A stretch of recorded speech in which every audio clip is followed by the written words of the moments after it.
Limang senyales na sobrang mahal ka ng isang babae.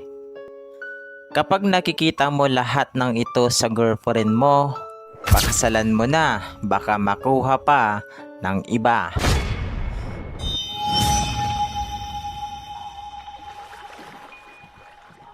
Number 1. Kapag sinasabi ng babae yung mga mali mo sa buhay.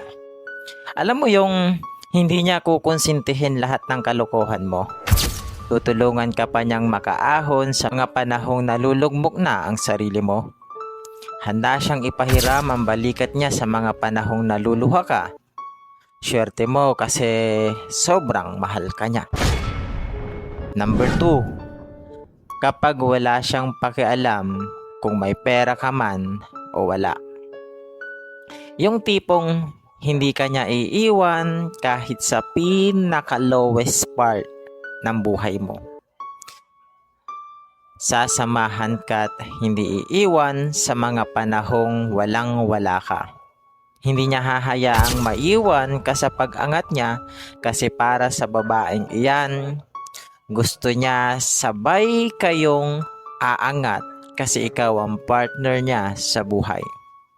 Susuportahan ka niya at sasamahan sa mga pangarap mo. Never kanyang ikukumpara sa ibang lalaki kasi para sa kanya, kakaiba ka.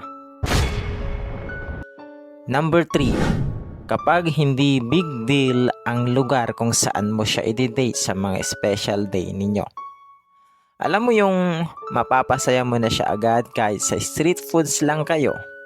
Kahit sa tusok-tusok at may kasamang palamig lang.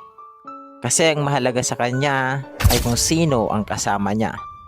Masaya na siya na ikaw ang kasama niya kahit hindi pa yan sa mamahalin na restaurant. Number 4. Kapag hindi niya kailangan ang mga material na bagay. Yung tipong ikaw lang sapat na.